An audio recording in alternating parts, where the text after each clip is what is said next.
تاکہ اس سے ان کی قدر افزائی ہو، ان کی دلجوئی ہو، اور اس کے علاوہ جو صحابہ کرام دل شکستہ ہو گئے تھے ان کی تالیف قلب بھی ہو سکے۔ تو یہ حکمتیں تھیں مشورہ کرنے کی جو حضور علیہ الصلوۃ والسلام کو دی گئی۔ اس کے بعد کم و بیش اسی طرح کی بات حسن بصری رحمۃ اللہ تعالی علیہ سے منقول ہے کہ جن معاملات میں اللہ نے نبی کریم صلی اللہ علیہ وسلم پر وحی نازل کی نہیں کی، ان میں آپ کو اپنے اصحاب سے مشورہ کرنے کا حکم دیا۔ اس وجہ سے نہیں کہ اللہ اور اس کے رسول کو ان کے مشورے کی حاجت ہے، بلکہ اس لیے کہ ان کو مشورے کی تعلیم دی جائے، ان کو مشورے کی فضیلت کا علم ہو، اور آپ کے بعد آپ کی امت مشورہ کرنے میں آپ کی اقتداء اور اتباع کرے۔ یہ حسن بصری رحمۃ اللہ تعالی علیہ کا اس آیت کے تحت قول ہے جو قاری غلام رسول سعیدی صاحب نے تبیان القرآن میں بیان کیا۔ اسی طریقے سے امام جلال الدین سیوطی رحمۃ اللہ علیہ نے اس سلسلے میں دو دوسرے قول نقل کیے ہیں کہ حسن بصری کا یہ ایک اور قول نقل کیا اس آیت کی تفسیر کے تحت کہ اللہ تعالیٰ کو علم تھا کہ حضور صلی اللہ علیہ وسلم کو صحابہ سے مشورہ کرنے کی کوئی ضرورت نہیں، لیکن یہ ارادہ فرمایا کہ بعد والوں کے لیے سنت قائم ہو جائے۔ یعنی اس آیت کے تحت کہ وَشَاوِرْهُمْ فِي الْأَمْرِ، یہ حکم پیغمبر اسلام صلی اللہ علیہ وسلم کو اس لیے دیا تاکہ بعد والے لوگ آپ کی اس سنت پر عمل کریں، کیونکہ ظاہر ہے کہ دنیا کو چلنا ہے اور نبوت کا سلسلہ وحی کا سلسلہ ختم ہو جانا ہے، لہذا اس سنت کو قائم کیا جائے اور لوگ اپنے معاملات کو، خواہ وہ انتظامی معاملات ہوں، حکومتی معاملات ہوں یا دینی معاملات ہوں، ان تمام معاملات میں جو ہے وہ ایک دوسرے سے مشورہ کریں۔ اسی طریقے سے حضرت قتادہ رضی اللہ تعالیٰ عنہ کو یہ قول امام جلال الدین سیوطی نے نقل کیا ہے کہ اپنے نبی کو حکم ارشاد فرمایا کہ اپنے صحابہ سے مشورہ کریں جبکہ آپ کے پاس آسمان سے وحی آتی تھی، کیونکہ مشورہ لوگوں کے لیے اطمینان کا باعث ہوتا ہے، کیونکہ جب لوگ ایک دوسرے سے مشورہ کرتے ہیں اور اس مشورے سے اللہ کی رضا کے طالب ہوتے ہیں تو اللہ تبارک و تعالی ہدایت پر انہیں پختہ کر دیتا ہے۔ تو یہ مشورے کے متعلق پانچویں حکمت ہے جو امام جلال الدین سیوطی رحمۃ اللہ علیہ نے بیان کی۔ اس کے بعد حضرت عبداللہ ابن عباس رضی اللہ تعالیٰ عنہ کا قول بھی امام جلال الدین سیوطی نے بیان کیا کہ جب یہ آیت کا حکم نازل ہوا تو رسالت مآب صلی اللہ علیہ وسلم نے فرمایا کہ اللہ تعالیٰ اور اس کا رسول اس سے غنی ہیں، ٹھیک ہے نا، یعنی اس سے غنی ہے، ان کو ضرورت نہیں ہے اس کی، لیکن اللہ نے مشورہ میری امت کے لیے رحمت بنا دیا ہے۔ تو جو آدمی مشورہ کرتا ہے وہ ہدایت سے محروم نہیں ہوتا، اور جو اسے ترک کرتا ہے وہ گمراہی سے نہیں بچ سکتا۔ تو ظاہر ہے کہ جب انسان اپنی رائے کو بالکل برحق، صحیح اور ہمیشہ صحیح اور ٹھیک سمجھے گا تو اس کے لیے غلطی کے چانسز ان کی نسبت زیادہ ہیں جو ساتھ میں بیٹھ کے اور مشورہ کر کے کام کرتے ہیں اور لوگوں کے تجربات سے فائدہ اٹھاتے ہیں، لوگوں کے علم سے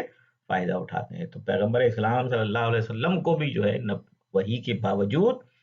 جو مشورے کا حکم دیا اس کی جو حکمت تھی وہ اس کی یہ حکمتیں تھیں جو ہم نے آپ کے سامنے بیان کی۔ قرآن مجید کے اندر بھی مشورے کا حکم اللہ رب العزت نے دو آیت کے اندر بیان کیا ہے۔ ایک آیت تو یہ ہے جو ہم نے ابھی پڑھی سورہ آل عمران کی آیت نمبر 159 وَشَاوِرْهُمْ فِي الْأَمْرِ کہ مختلف امور میں ان سے مشورہ کر لیجئے، اور اس کے علاوہ سورہ شورى کی آیت نمبر 38 میں بھی اللہ تعالیٰ نے ارشاد فرمایا کہ وَالَّذِينَ اسْتَجَابُوا لِرَبِّهِمْ وَأَقَامُوا الصَّلَاةَ وَأَمْرُهُمْ شُورَى بَيْنَهُمْ وَمِمَّا رَزَقْنَاهُمْ يُنْفِقُونَ، اور جنہوں نے اپنے رب کا حکم مانا اور نماز قائم کی اور ان کا کام مشورہ کر لینا ہے آپس میں، اور جو روزی ہم نے دی اس سے خرچ کرتے ہیں وہ اللہ کی راہ میں۔ تو یہاں بھی دیکھیے کہ اللہ رب العزت نے مشورے کا حکم دیا کہ آپس میں مشورہ کر کے اپنے کاموں کو چلاؤ، اپنے معاملات کو چلاؤ۔ اب ہم دیکھیں گے کہ احادیث میں رسالت مآب صلی اللہ علیہ وسلم نے مشورے کے متعلق کیا ارشاد فرمایا۔ یہ حدیث امام ابو داؤد نے بیان کی، حضور نبی کریم علیہ السلام نے ارشاد فرمایا کہ جس نے اپنے بھائی کو ایسے کام کا مشورہ دیا ہے جس کے بارے میں وہ جانتا ہے کہ فائدہ اس کے غیر میں ہے تو اس نے گویا خیانت کی۔ یعنی مشورہ دینا اور صحیح مشورہ دینا یہ امانت داری کا کام ہے، یہ امانت کو واپس کر دینے کا کام ہے، یہ امانت دار شخص کا کام ہے، اور اگر کسی نے اپنے بھائی کو مشورہ مانگنے پر غلط مشورہ دیا تو گویا ایسا ہے کہ جیسے اس نے خیانت کی. تو اس لیے مشورہ دینے میں خواہ وہ دینی معاملہ ہو یا غیر دینی معاملہ ہو یا دنیاوی معاملہ ہو، جب کوئی آپ سے مشورہ مانگے تو مشورہ صرف اسی وقت دیا جائے کہ جب ہمیں اس بات کا پتہ ہو، اور دوسری بات کہ وہ مشورہ دیا جائے جو خود ہم اپنے لیے صحیح سمجھتے ہوں. اور اگر ہم نے ایسا نہ کیا تو پھر یوں سمجھ لیجئے کہ جیسے ہم نے امانت میں خیانت کی. اسی طریقے سے حضور علیہ الصلوۃ والسلام نے ارشاد فرمایا، حضرت عبداللہ ابن عمر اس حدیث کے راوی ہیں کہ حضور علیہ الصلوۃ والسلام نے ارشاد فرمایا، یعنی عورتوں کو کہا کہ عورتوں سے ان کی بیٹیوں کے متعلق مشورہ کر لیا کرو، کیونکہ آپ یہ بات جانتے ہیں کہ عورت کے معاملات، بچیوں کے معاملات جو ہے ان کی مائیں سمجھتی ہیں. لہذا آدمیوں کو یہ حکم دیا گیا کہ عورتوں کے معاملات، بیٹیوں کے معاملات، عورتوں کی بیٹیوں کے معاملات میں ان عورتوں سے یعنی اپنی بیویوں سے مشورہ طلب کر لیا کرو، یعنی اپنی مرضی سے فیصلہ نہ کرو بلکہ ان سے مشورہ کرو، اور مشورہ کرنے کے بعد ان کے مستقبل کا جو ہے وہ فیصلہ کرو.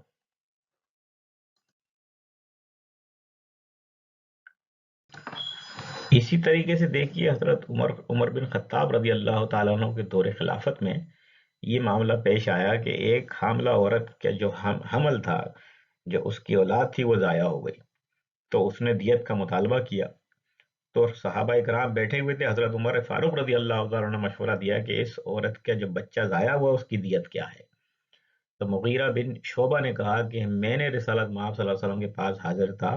اور آپ نے اس طرح کے معاملات میں جو دیت مقرر کی وہ ایک غلام اور یا ایک باندھی تھی. تو حضرت عمر رضی اللہ تعالیٰ نے گواہی طلب کرنے کے بعد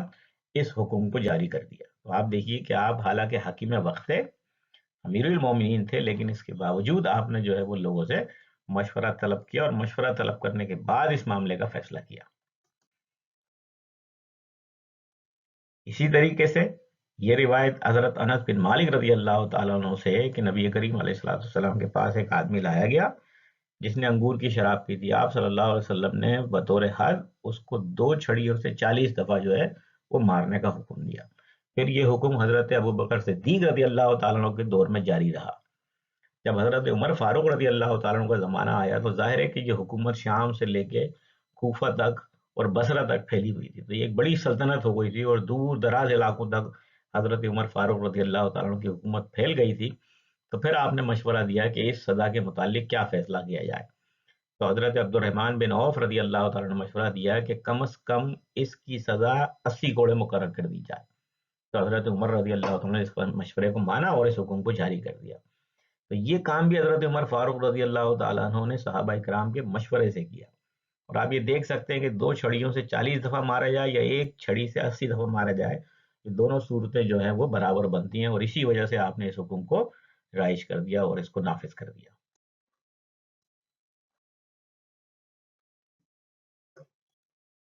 یہ واقعہ جنگ بدر سے پہلے کا واقعہ ہے، جب حضور علیہ السلام کو یہ پتہ چلا کہ ابو سفیان ایک قافلہ لے کے شام سے مدینہ کی طرف جا رہے ہیں. تو حضور علیہ السلام نے صحابہ کرام کو جمع کیا اور مشورہ کیا کہ اب ہمیں کیا کرنا چاہیے.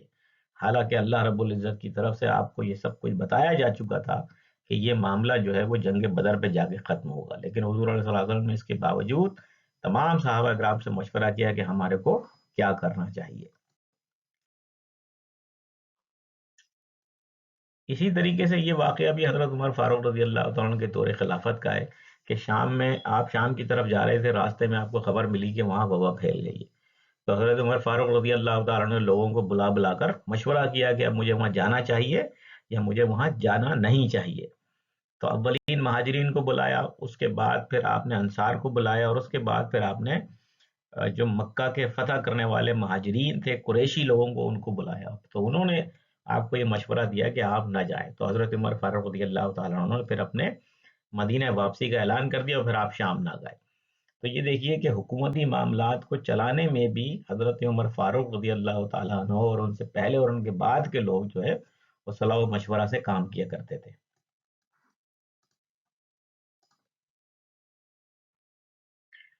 اس کے بعد یہ ایک معاملہ اس وقت کا ہے جب حضرت عائشہ رضی اللہ تعالیٰ عنہ پر تہمت لگائی گئی. تو رسالت مآب صلی اللہ علیہ وسلم نے حضرت علی رضی اللہ تعالیٰ عنہ اور حضرت اسامہ بن زید رضی اللہ تعالیٰ عنہ سے اس معاملے میں مشورہ طلب کیا، حالانکہ آپ کو معلوم تھا کہ یہ سب کچھ جھوٹ ہے اور اللہ رب العزت نے آپ کو بتا دیا تھا، لیکن آپ نے لوگوں کو تعلیم دینے کے لیے اور لوگوں کو بتانے کے لیے کہ دنیاوی اور دینی دونوں معاملات میں جو ہیں وہ مشورے طلب کرنے کے بعد جو ہے آپ فیصلہ کیا کریں، تو لہذا آپ صلی اللہ علیہ وسلم نے صحابہ کرام سے اس معاملے میں بھی مشورہ طلب کیا کہ اب اس معاملے کو کس طریقے سے ہینڈل کیا جائے۔ اسی طریقے سے یہ بات امام مسلم رحمۃ اللہ علیہ نے بیان کی ہے کہ حضرت ابن عباس رضی اللہ تعالیٰ نے کہا کہ جب قیدیوں کو گرفتار کر لیا گیا، یعنی وہ جو جنگ بدر کے بعد حاضر ہوئے تھے، تو پھر حضور صلی اللہ علیہ وسلم نے جو ہے وہ مشورہ طلب کیا کہ ان کے ساتھ کیا کیا جائے، تو پھر اس کے بعد جو حضرت عمر فاروق رضی اللہ عنہ کی رائے یہ تھی کہ ان کو جو ہے وہ قتل کر دیا جائے، اور حضرت ابو بکر صدیق رضی اللہ عنہ نے یہ مشورہ دیا کہ ان سے فدیہ لے کر اور ان کو آزاد کر دیا جائے، اور پھر بعد میں رسالت میں آپ صلی اللہ علیہ وسلم نے اسی کے مطابق فیصلہ کیا۔ تو یہاں یہ عرض کر لیجئے کہ وحی کے موجودگی کے باوجود پیغمبر اسلام صلی اللہ علیہ وسلم نے بے شمار معاملات میں صحابہ کرام سے مشورہ دیا، اس کی وجہ صرف یہی ہے کہ آپ اپنے جانے کے بعد، دنیا سے رخصت ہونے کے بعد، لوگوں کو اس بات کی تعلیم دی جائے کہ صلاح اور مشورے کے تحت دین اور دنیا کے معاملات کو چلایا جائے گا، کیونکہ وحی کا سلسلہ باہر طور منقطع ہو گیا، اور آپ یہ سوچ سکتے ہیں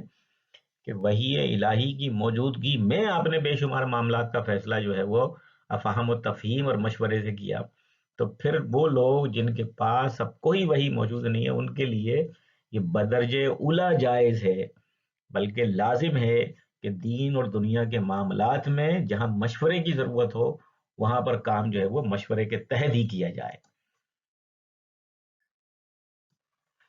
یہ واقعہ وہی واقعہ ہے جو جنگ بدر کے موقع پر قیدی لائے گئے اور ان کے بارے میں حضور علیہ السلام نے جو ہے وہ صحابہ کرام سے مشورہ طلب کیا۔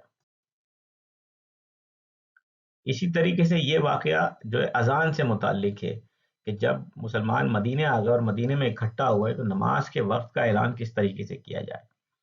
تو بعض لوگوں نے مشورہ دیا کہ یہودیوں کی طرح، نصارہ کی طرح ایک ناقوس بنایا جائے، اور حضرت عمر نے کہا کہ آپ کیوں نہیں بھیجتے ایک آدمی کو کہ وہ نماز کے لیے لوگوں کو پکارے،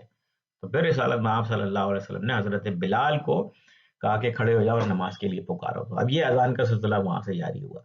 تو اذان جیسا اہم ترین معاملہ بھی وحی کی موجودگی کے باوجود حضور علیہ السلام نے صحابہ کرام سے اس بارے میں جو ہے وہ مشورہ طلب کیا۔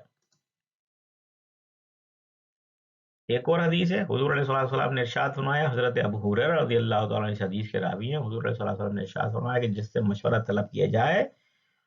اسے مشورہ امانت داری سے مشورہ دینا چاہیے، کیونکہ وہ امین ہے، یعنی فرمایا کہ جو مشورہ دے رہا ہے وہ امین ہے، یعنی وہ امانت دار ہے اگر اس نے صحیح مشورہ دیا، اور وہ امانت دار نہیں ہوگا اگر اس نے غلط مشورہ دیا، جیسا کہ اس سے پہلے والی حدیث میں کم و بیش اسی سے ملتا جلتا جو ہے وہ مضمون بیان کیا گیا ہے۔ اسی طریقے سے حضرت جابر رضی اللہ تعالیٰ سے روایت ہے کہ حضور صلی اللہ علیہ وسلم نے فرمایا کہ جب تم میں سے کسی کا بھائی اس سے مشورہ طلب کرے تو اسے چاہیے کہ اپنے بھائی کو اچھا مشورہ دے۔ اسی طریقے سے حضرت عمر بن خطاب رضی اللہ تعالیٰ عنہ کا یہ واقعہ ہے کہ جس وقت آپ کے انتقال کا وقت قریب آیا تو پھر آپ نے لوگوں کو جمع کیا اور کہا کہ میری موت جلد آ جائے گی، تو خلافت مشورے کے بعد ان 6 حضرات کے درمیان رہے گی جن سے رسول اللہ صلی اللہ علیہ وسلم اپنی وفات تک راضی رہے۔ حالانکہ اگر آپ چاہتے تو خلافت کے لیے کسی کو نامینیٹ کرتے اور منتخب کر دیتے، لیکن آپ نے 6 آدمیوں کا نام دیا اور کہا کہ آپ لوگ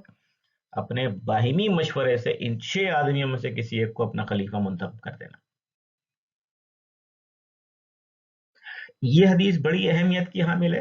امام ترمذی نے اس حدیث کو بیان کیا، حضرت ابو ہریرہ رضی اللہ تعالیٰ عنہ بیان کرتے ہیں کہ جب تمہارے حکمران اچھے ہوں اور تمہارے مالدار سخی ہوں اور تمہارے معاملات باہمی مشورے سے طے ہوں تو زمین کا ظاہر اس کے باطن سے بہتر ہے، یعنی زمین پر رہنا قبر میں جانے سے بہتر ہے، اور جب تمہارے حاکم شریر ہوں اور تمہارے مالدار بخیل ہوں اور تمہاری عورتیں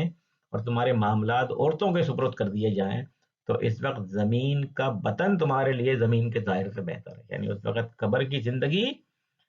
اوپر والی زندگی سے، ظاہری زندگی سے زیادہ بہتر ہوگی، یعنی انسان کا اس وقت زندہ رہنا اس کے مر جانے سے زیادہ بہتر نہیں ہوگا بلکہ اس کا مر جانا بہتر ہوگا۔ یہ بڑی اہم بات ہے، فرمایا کہ جب تمہارے معاملات باہمی مشورے سے چل رہے ہوں، تو یہ آپ دیکھ لیں کہ مشورے کی اتنی اہمیت ہے، جو کہ باب فتن میں امام ترمذی نے حضرت ابو ہریرہ رضی اللہ عنہ سے روایت کو بیان کیا۔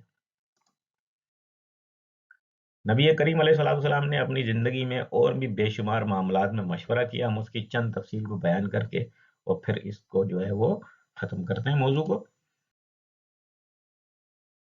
ایک معاملہ یہ تھا کہ آپ صلی اللہ علیہ وسلم نے بے شمار دینی اور دنیاوی معاملات میں جو ہے وہ مشورے طلب کیے۔ دینی امور کی مثال یہ ہے کہ آپ نے اپنے حساب سے مشورہ کرنے کے بعد اذان کا طریقہ کار مقرر کیا، اور دنیاوی امور یہ ہے کہ آپ نے جنگ بدر میں قیدیوں کے متعلق اپنے صحابہ کرام سے مشورہ کیا کہ کیا کیا جائے۔ جنگ احد میں مشورہ کیا کہ شہر کے اندر کفار سے مقابلہ کیا جائے یا باہر نکل کے مقابلہ کیا جائے۔ حضرت عائشہ رضی اللہ تعالیٰ عنہ پر جو منافقین نے تہمت لگائی تو آپ نے اپنے حساب سے مشورہ طلب کیا۔ البتہ احکام شریعہ میں آپ کسی سے مشورہ نہیں کرتے تھے، اور اللہ کی منشا کے مطابق آپ جس چیز کو چاہتے فرض، واجب یا حرام یا مکروہ قرار دیتے۔ اور نبی کریم صلی اللہ علیہ وسلم کی وفات کے بعد صحابہ کرام بھی باہمی مشورے سے اور کتاب و سنت سے احکامات کا استنباط کرتے۔ اس میں سب سے پہلا کام جو ہوا وہ باہمی مشورے تھے، حضرت ابوبکر صدیق رضی اللہ تعالیٰ عنہ کو خلیفہ مقرر کرنے کا کیا گیا۔ اسی طریقے سے اسامہ بن زید رضی اللہ تعالیٰ عنہ کے زیر کمان لشکر بھیجنے میں صحابہ کرام نے مشورہ کیا۔ جو لوگ زکوٰۃ کے مرتد تھے، جو زکوٰۃ کے معین زکوٰۃ تھے اور مرتدین تھے، ان سے مشورہ کرنے کے بعد ان سے جو ہے وہ جنگ کی گئی، اور حضرت بکر صدیق رضی اللہ عنہ کی رائے سے سارے صحابہ کرام نے اتفاق کر لیا۔ اسی طریقے سے قرآن مجید کو ایک مصحف میں جمع کرنے کے متعلق مشورہ کیا گیا، اور اس میں حضرت عمر کی رائے سے جو ہے وہ لوگوں نے اتفاق کیا۔ اسی طرح انگور کی شراب کی حد 80 کوڑل مقرر کی گئی،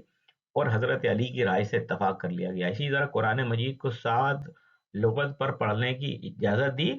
اور ناواقف نو مسلم ایک دوسرے کی گرد پہ جب اعتراض کرنے لگے تو پھر حضرت حذیفہ بن یمان کے مشورے سے قرآن مجید کو صرف لغت قریش پر باقی رکھا گیا، اور باقی تمام لغات کو جو ہے وہ ختم کر دیا گیا۔ تو یہ دیکھیے کہ زندگی میں رسالت محمد صلی اللہ علیہ وسلم کے سامنے آپ مشورے سے کام کیا کرتے تھے، اور آپ کے بعد صحابہ کرام بھی جو ہے وہ اپنے معاملات مشورے سے طے کیا کرتے تھے، کیونکہ مشورے کے اندر جو ہے وہ اصل میں حکمت موجود ہے۔ اللہ تعالیٰ سے دعا ہے کہ وہ ہم سب پر اپنا رحم و کرم فرمائے، اور جو کچھ پڑھا گیا سنا گیا اس پر عمل کرنے کی اور اس کو آگے بڑھانے کی توفیق عطا فرمائے۔ وما علینا الا البلاغ۔